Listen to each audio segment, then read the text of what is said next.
Hi உறவுகள் எல்லாருக்கும் உழைப்பாளர் தின நல்வாழ்த்துக்கள். உழைச்சிட்ருக்கிறவங்க உழைச்சிக்கிட்டே இருக்காங்க. மேலே வரதுக்கான ஒரு நேரம் சீக்கிரமே வரும். மாற்றமொன்றே மாறாதது. ஒன்ஸ் அகெயின் உழைப்பாளர் தின நல்வாழ்த்துக்கள். அப்புறம் இன்றைக்கி எனக்கு நடக்கிற ஒரு சின்ன விஷயத்தை உங்ககிட்ட ஷேர் பண்ணிக்கணும். டயட் ஸ்டார்ட்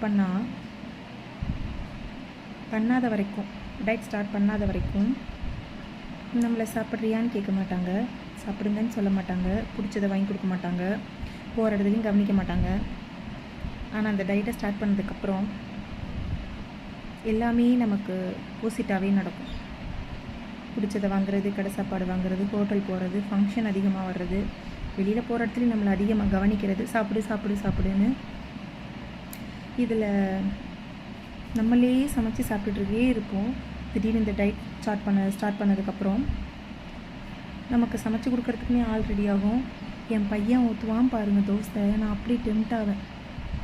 எங்கள் அம்மா ஊற்றி சாப்பிட்ருக்கேன், எல்லாரும் தோசை ஊற்றி சாப்பிட்ருக்கேன், நானும் தோசை ஊற்றுவேன். நிறைய அது அலுப்புப்பட்டு அவங்ககிட்ட கொடுத்தோன்னா அப்படி டெம்ட் ஆகும்.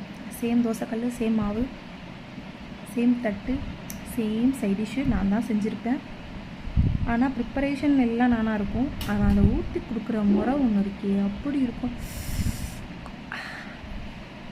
அப்படி டெம்ட்டாவேன். அன்றைக்கி தான் ஹோட்டல் போகணும்பாங்க. டயட் ஸ்டார்ட் பண்ணதுக்கப்புறம் தான் வெரைட்டியாக ஹோட்டலில் சாப்பாடு ஆர்டர் பண்ணுவாங்க.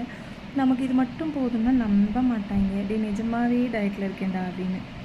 ஸோ நம்ம டயட்டில் இருக்கிறத விடணுமா, இல்லை நம்ம இப்படி ஃபேட்டாக இருக்கிறதே பெஸ்ட்டாக இருக்கா? யாரெல்லாம் இப்படி யோசிச்சிருக்கீங்க? போங்கடா நாங்கள் இப்படியே இருந்துக்கிறோம்டா அப்படின்னு. நானும் ஒரு முடிவுக்கு வரல. உங்களோட அனுபவத்தை சொல்லுங்கள்.